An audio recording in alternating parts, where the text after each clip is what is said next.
Madame, Monsieur, bienvenue. Ce journal démarre avec l'ouverture de la première session ordinaire 2025 du Sénat de Côte d'Ivoire.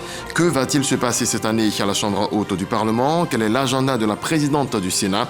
Kandia Camara a levé le voile sur le programme des sénateurs dans son discours d'orientation sous les regards du haut représentant du président de la République et de plusieurs hautes personnalités. On voit également dans cette édition le lancement des premiers paiements trimestriels aux populations des Garpis de Yopougon et d'Atekoubé, l'assistance du gouvernement aux ménages vulnérables appelés filets sociaux productifs touche désormais 470 nouveaux ménages, des ménages qui ont reçu la somme de 36 000 francs CFA de la part du ministère de la Cohésion nationale, de la Solidarité et de la lutte contre la pauvreté. Et puis la République démocratique du Congo réclame des sanctions contre le Rwanda alors que la situation reste préoccupante à Goma. La ministre des Affaires étrangères appelle les Nations Unies à aller au-delà de la condamnation et à prendre des mesures concrètes. Bonsoir à tous. Avant de nous rendre en RDC, posons nos valises tout d'abord à la Fondation Félix Houphouët-Boigny pour la recherche de la paix à Yamoussoukro. Le Sénat a ouvert ce mercredi sa première session ordinaire au titre de l'année 2025. Séance qui s'est tenue en présence du haut représentant du président de la République et de plusieurs hautes personnalités. Dans son discours d'orientation, la présidente du Sénat a dévoilé les grandes articulations de cette session. Mama Traoré, Lamine Dramé. Fini les vacances, le Sénat de Côte d'Ivoire reprend du service ce mercredi 29 janvier. L'institution ouvre sa première session ordinaire au titre de l'année 2025, soit 7 jours ouvrables après celle de l'Assemblée nationale comme l'indique l'article 83 de la Constitution. Quand Gilbert Koné-Kafana, haut représentant du président de la République, fait son entrée dans la salle aux côtés de la présidente du Sénat, la séance peut enfin débuter. Sont aussi présents des présidents d'institutions, membres du gouvernement et des diplomates accrédités en Côte d'Ivoire. 88 sénateurs présents sur les 98 siégeants, verdict de l'appel nominal, comme il est d'usage. Articulation majeure et unique de cette session d'ouverture, le discours d'orientation de la patronne de l'institution. En 2024, les sénateurs auront travaillé durant 120 heures et fait voter 26 projets de loi. Kandia Camara annonce que 2025 sera également une année pleine. Au titre de sa mission de législation, le Sénat aura à examiner des projets de loi relatifs au pôle pénal économique et financier, à l'état civil, à l'organisation des juridictions, aux procédures applicables aux contentieux relatifs au bail à usage d'habitation et à l'exécution des décisions d'expulsion d'un immeuble, et enfin aux règles de procédure relatives aux différends en matière de mesures d'exécution forcée et de saisie conservatoire. Conformément à l'article 93 de la Constitution, la Chambre haute du Parlement devrait s'intéresser spécifiquement au cours de cette année à la question du transfert des compétences de l'État aux collectivités territoriales. Le Sénat organisera dans les prochains mois le deuxième forum avec les collectivités territoriales. Au chapitre de la vie de la nation, le Sénat note les nombreux progrès accomplis par la Côte d'Ivoire ces dernières années dans bien de domaines. Face à une telle performance, la Haute Chambre du Parlement de la République de Côte d'Ivoire voudrait en cet instant solennel, ici, rendre un hommage appuyé à son Excellence M. Alassane Ouattara, président de la République de Côte d'Ivoire, artisan infatigable du renouveau de notre cher et beau pays, la Côte d'Ivoire. En cette année électorale, Kandia Camara exhorte chaque Ivoirien à œuvrer à préserver la paix. J'en appelle donc au sens de la responsabilité des acteurs politiques, des jeunes, des femmes, de la société civile, des élèves et étudiants, afin de démontrer à la face du monde que la Côte d'Ivoire est une grande nation. J'invite également, mesdames et messieurs les sénateurs, à être les messagers de la paix dans leurs circonscriptions respectives, à l'effet de contribuer à la préservation de la concorde et de la quiétude des populations sur toute l'étendue du territoire national. Je reste convaincu que l'élection présidentielle d'octobre 2025 sera apaisée et confirmera l'article 49, alinéa 1 de la Constitution qui dispose que la République de Côte d'Ivoire est une et indivisible, laïque, démocratique et sociale. Tachkent en Ouzbékistan, Paris en France, Égypte, Canada, plusieurs missions prévues à l'agenda de la présidente du Sénat. Autant dire que la Chambre haute du Parlement entend consolider sa diplomatie parlementaire lors de cette session 2025. Et comment réagissent les sénateurs après ce discours d'orientation de leur présidente? Fatou Fofana a tendu son micro à quelques-uns regardants.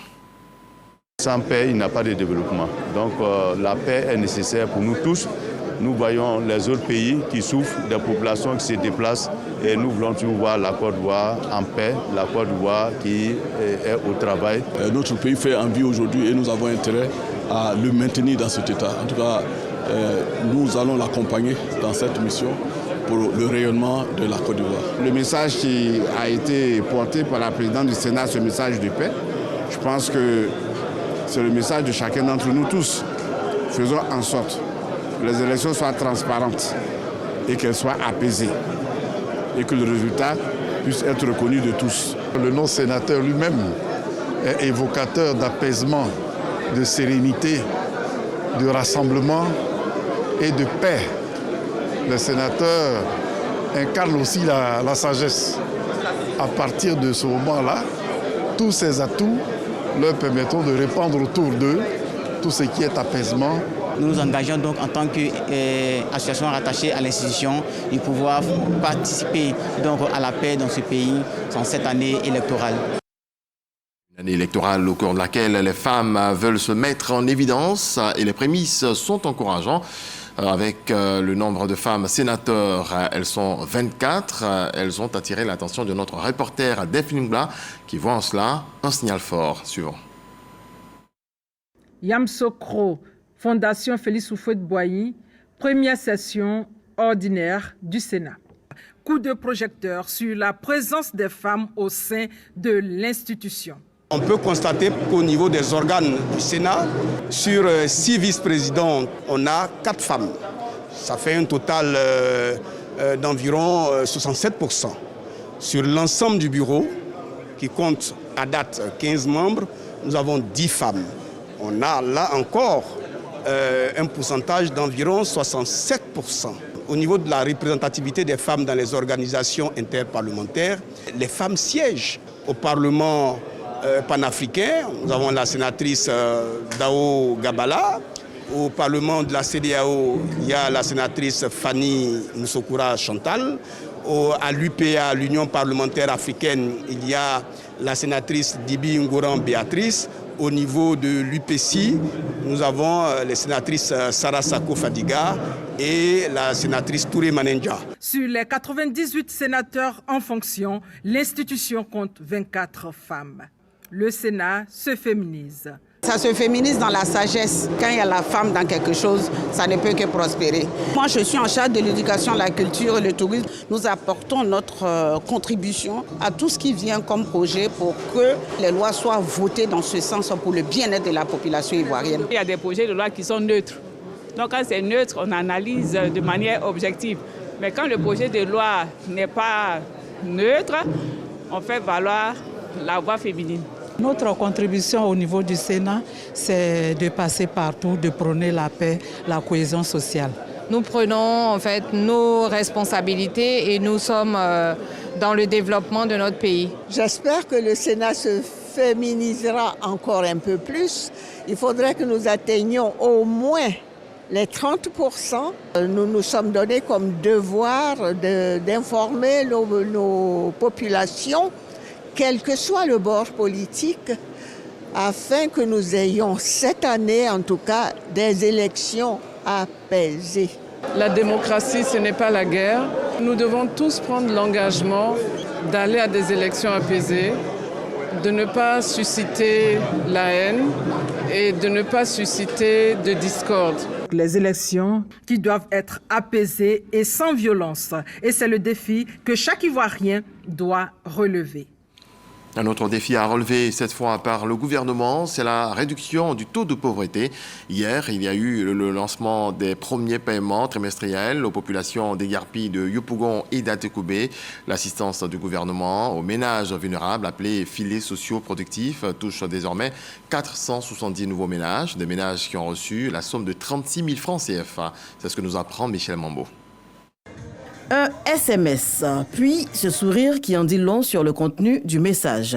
Michael Ponté vient, séance tenante, de recevoir son premier paiement trimestriel. Au nombre des populations déguerpies, il est désormais intégré au programme des filets sociaux productifs. Très heureux. Je pars à la maison avec la joie pour informer ma femme. J'en ferai bon usage. 36 000 francs CFA chaque 3 mois sur 3 ans. Une aide du gouvernement pour sortir les populations vulnérables de la précarité. À cette cérémonie de lancement, 470 ménages déguerpis font leur entrée au programme des filets sociaux. Monsieur le Président, par ma voix, les familles déguerpies vous disent infiniment merci. Grâce à vous, nous retrouvons progressivement le sourire et la dignité. L'aide financière, oui, mais le suivi demeure le plus important pour la ministre de la Cohésion nationale, de la solidarité et de la lutte contre la pauvreté, Miss Belmonde Dogo. On va vous faire un transfert monétaire, mais si on ne vous accompagne pas, à savoir comment gérer cet argent, on va beau vous donner des milliards, pendant 10 ans, vous ne ferez rien avec. Le plus important, je vous l'ai dit, c'est la formation, l'accompagnement que vous allez recevoir. Aujourd'hui, nous avons 470 ménages déguerpis inscrits aux programmes sociaux sur les 1500 et d'ici à fin mars, tout au plus début avril, les autres ménages vont s'inscrire pour permettre à nos parents de se relever. Nous sommes le prolongement donc, du président, son Excellence Alassane Ouattara. Lui, il a fait sa part. Madame la ministre est venue nous indiquer aussi la voie qui peut renforcer et améliorer la vie de nos frères et sœurs que vous êtes. La mairie fera sa part pour que vous puissiez être encore plus épanoui. Lancé en 2015, avec un démarrage de transfert monétaire en 2017, le programme des filets sociaux aura permis de toucher 457 000 ménages sur l'ensemble du territoire national.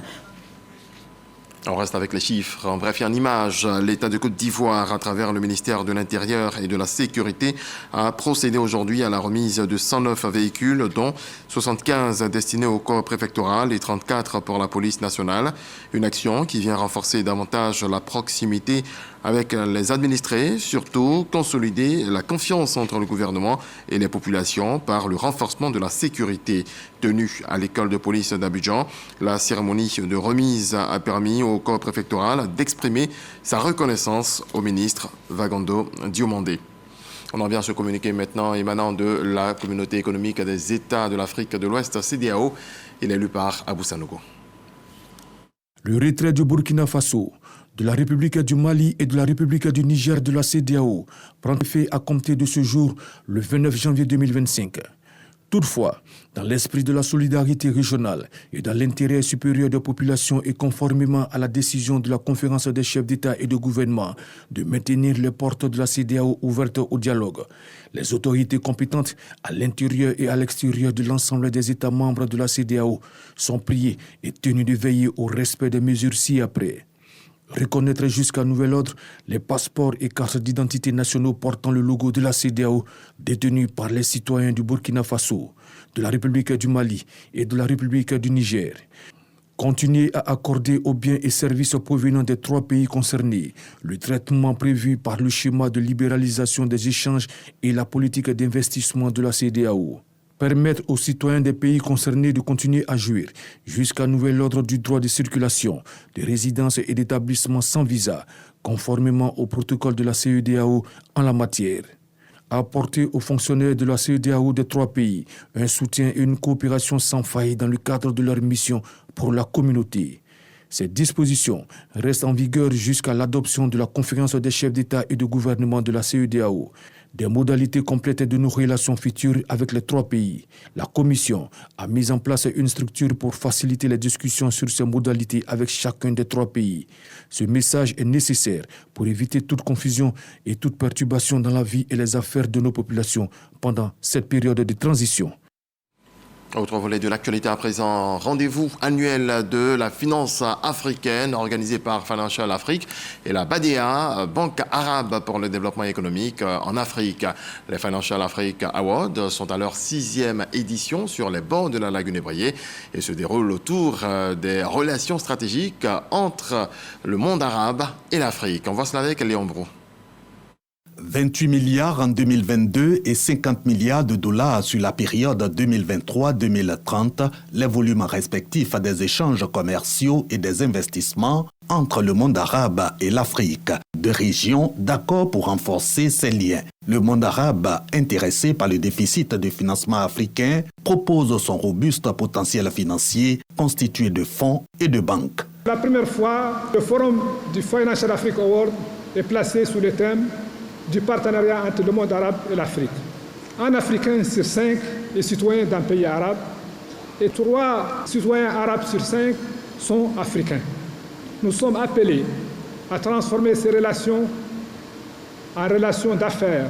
Avec une population de 2,4 milliards d'habitants et 60% des terres arables au monde, l'Afrique offre multiples opportunités. Domaines cibles, énergie, infrastructure, agriculture, technologie. Presque les mêmes secteurs pour la Côte d'Ivoire, selon la ministre Nialé Kaba. Le gouvernement a fait de la transformation locale des matières premières et la diversification des exportations l'une de ses priorités.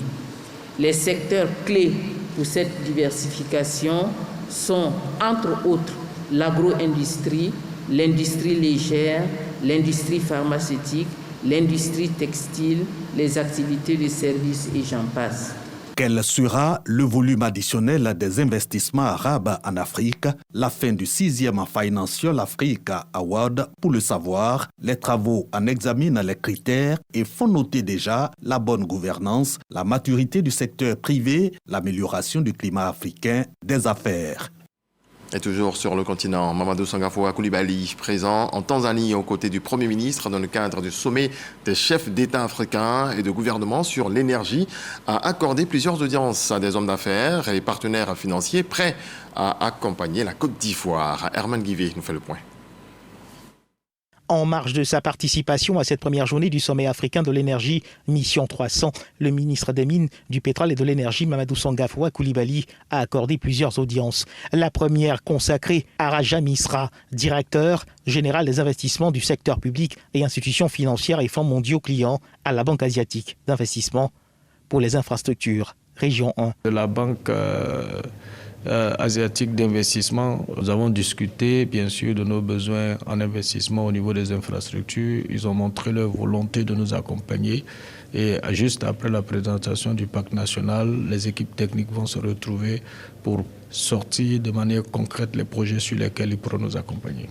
Seconde audience accordée à Aline Karmali, chef des infrastructures à IPS, la branche infrastructure et développement industriel du fonds Aga Khan pour le développement économique. IPS, c'était le groupe Aga Khan qui est bien connu un peu dans le monde, mais surtout en Côte d'Ivoire. Ils disent qu'ils vont avoir un projet pilote en Côte d'Ivoire. On va choisir quelques localités dans lesquelles ils vont mettre en place du hors-réseau à partir du solaire et nous allons voir comment ça marche, comme nous l'avons déjà expérimenté avec d'autres investisseurs et ils savent que nous sommes à la recherche de solutions pour les hameaux de moins de 500 âmes qui sont très loin du réseau national.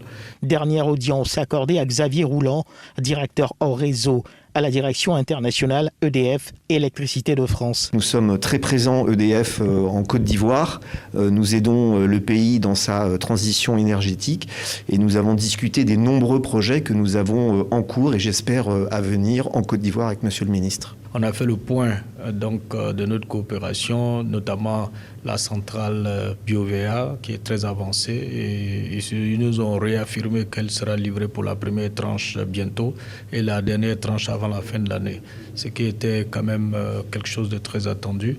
Aussi, ils nous ont dit qu'ils avaient pour intention de voir comment étendre une autre centrale de production à base de biomasse, mais cette fois-ci plus intégrée, donc venir avec un coût relativement beaucoup plus bas. Ils sont intéressés par faire aussi du mini-grid, du hors-réseau. Vous savez, aujourd'hui, pour pouvoir atteindre l'objectif de l'accès universel, tout ne peut pas être sur le réseau, notamment les localités les plus reculées. Ils ont de l'expérience et nous avons dit que nous sommes tout à fait ouverts. On peut commencer par un projet pilote. Des entreprises désireuses d'accompagner le développement énergétique de la Côte d'Ivoire par des solutions innovantes.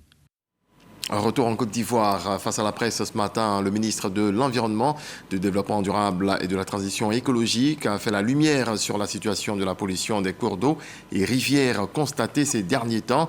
Jacques Assaoré-Conan a aussi annoncé des mesures de précaution à prendre et invité donc les populations à la vigilance. Krascando nous en parle.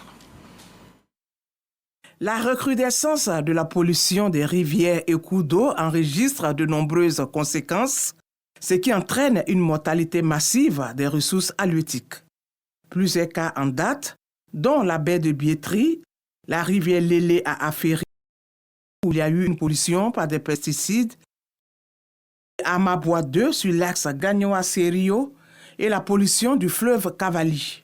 Face à ces différents cas, des missions avaient été menées sur le terrain par le ministère de l'Environnement, du Développement durable et de la Transition écologique.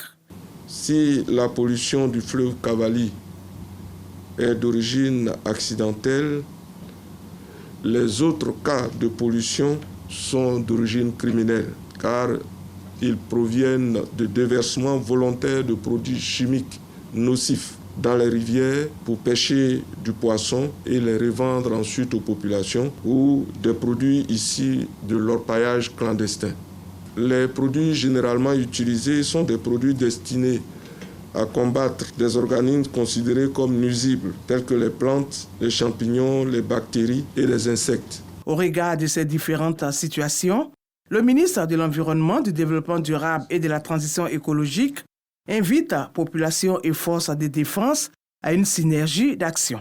Je demande à la population d'aider mes services et les autorités préfectorales en dénonçant auprès de la gendarmerie et de la police ces fossoyeurs de la nation. Le nouveau code de l'environnement a prévu des poursuites judiciaires assorties de sanctions pénales et pécuniaires contre les auteurs de ces actes. Ces sanctions vont d'un emprisonnement de 2 mois à 2 ans à une peine d'amende allant de 200 000 à 100 millions de francs CFA, selon l'article 236 du Code de l'environnement. En vue de trouver des solutions durables à ces catastrophes, le ministre Jacques Assaoré-Conan annonce qu'une rencontre interministérielle est prévue dans les prochaines semaines. On touche à présent cette bonne nouvelle, la Côte d'Ivoire qui franchit un nouveau cap dans la transformation locale de la noix de cajou avec l'inauguration ce lundi de l'usine ultramoderne de la société multinationale Valenti International située à Atingué. Cette infrastructure de pointe vient renforcer les capacités du pays en matière de valorisation de l'anacarde. Jean-Luc Mambo, Richard Vao.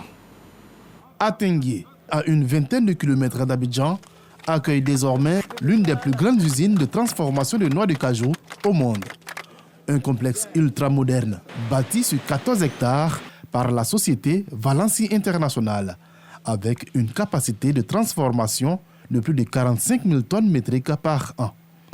Notre objectif, ce n'est pas seulement que nous allons installer la usine, préparer l'argent et partir. Notre objectif, c'est qu'un partie de notre profit partie dans la travailleurs et partie dans la société. Nous allons recruter 2000 plus travailleurs. Dans les 2000 plus travailleurs, 80% la femme seulement. Avec cette nouvelle infrastructure, la Côte d'Ivoire renforce sa position de leader dans la transformation locale de l'anacarde.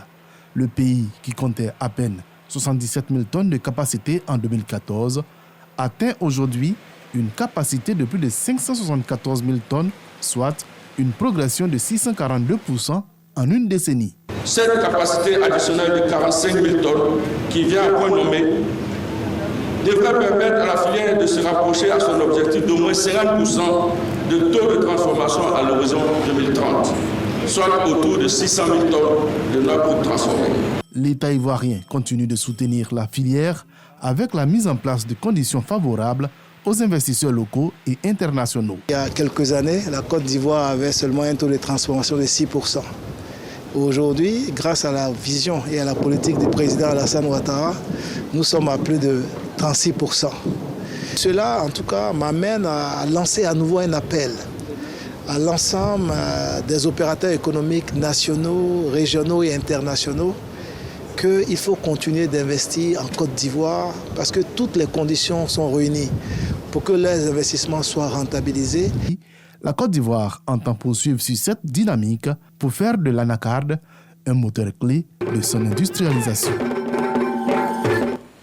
Autre volet de l'actualité, apprendre pour demain. Ça commence aujourd'hui. C'est le thème du Forum pour l'amélioration des apprentissages en Afrique qui s'est ouvert ce mardi à Dakar au Sénégal à l'initiative de la CONFMEN, la conférence des États et gouvernements de la francophonie, présidée par la ministre Mariatou Koné. Les détails de Sephora Zigui. La crise de l'apprentissage, une question préoccupante en Afrique francophone. En 2014 et 2019, le PASEC, programme d'analyse des systèmes éducatifs de la CONFMEN, a révélé le faible niveau des élèves en écriture, lecture et mathématiques. C'est pour trouver une solution au problème que la CONFMEN, conférence des États et gouvernements des pays francophones, présidée par la ministre ivoirienne de l'Éducation nationale, initie ce forum à Dakar. Permettez-moi de rappeler que ce forum est organisé à la suite du constat de crise de l'apprentissage confirmé par les résultats des deux évaluations PASEC 2014 et 2019, et particulièrement en 2019, on montrait encore qu'en moyenne 23,5% seulement des élèves atteignaient le niveau 4, qui est le seuil de compétences internationales. Au vu du centre d'intérêt de ce forum relatif à l'éclairage scientifique, la présente session constitue une réponse scientifique aux défis pédagogiques persistants auxquels nos pays font face. Apprendre pour demain, ça commence aujourd'hui. Pour la présidente de la CONFMEN, le thème de ce forum traduit bien l'urgence dans la résolution de la crise de l'apprentissage. Je vous encourage à proposer des solutions concrètes qui pourront ensuite être intégrées dans nos politiques éducatives. Nos enfants méritent le meilleur et il est de notre responsabilité de leur offrir un avenir lumineux. 21 pays et plusieurs partenaires au développement, dont la Banque mondiale et la Fondation Bill et Melinda Gates, prennent part à ce forum sur l'amélioration des apprentissages en Afrique qui va durer 3 jours. L'actualité, c'est aussi le développement à l'intérieur du pays. Le conseil régional et les populations de la Bagoué s'engagent à relancer le développement de la région. Lors d'une cérémonie d'échange de vœux à Kouto, le ministre Bruno Nnamani Koné est revenu sur cette problématique. Le président du conseil régional de la Bagoué a appelé à l'unité et à la collaboration pour poursuivre les initiatives de développement. Charles Tatou. Qui veut aller loin ménage sa monture. L'équipe du conseil régional de la Bagoué, à la tête de laquelle le ministre de la Construction, du Logement et de l'Urbanisme vise une année 2025 marquée d'actions de développement plus accrues pour le rayonnement de la région. L'atteinte de cet objectif nécessite aussi l'union et l'attente de toutes les couches sociales, gage de paix, de cohésion et du vivre ensemble. C'est le sens de cette cérémonie d'échange de vœux. Bruno Nnamani Koné a mis à profit cette cérémonie de retrouvailles pour dresser le bilan de l'année 2024. Un bilan jugé satisfaisant.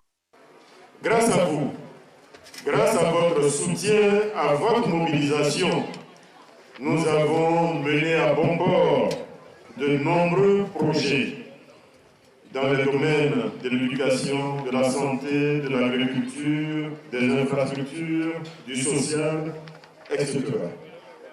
En 2025, nous nous engageons à poursuivre ces efforts dans plusieurs domaines. C'est pourquoi nous ne devons pas baisser la cadence, nous ne devons pas réduire le rythme. Nous devons continuer à travailler ensemble, plus vite, plus fort. Un déjeuner offert aux participants par le ministre a bouclé la rencontre. Dans le reste de l'actualité, en bref et en image, la République démocratique du Congo réclame des sanctions contre le Rwanda, alors que la situation reste préoccupante à Goma. La ministre des Affaires étrangères de la République démocratique du Congo, Thérèse Wagner, a déclaré ce mardi au Conseil de sécurité des Nations Unies que le Rwanda ne peut pas continuer à agir en toute impunité. Elle a appelé les Nations Unies à aller au-delà de la condamnation et à prendre des mesures concrètes en vue d'une intervention. Les mots n'ont pas suffi à mettre fin aux souffrances humaines, à l'agression et à l'attaque contre Goma. Il est temps que le Conseil de sécurité agisse, a-t-elle déclaré. Point final. Dieu nous garde. Bonsoir.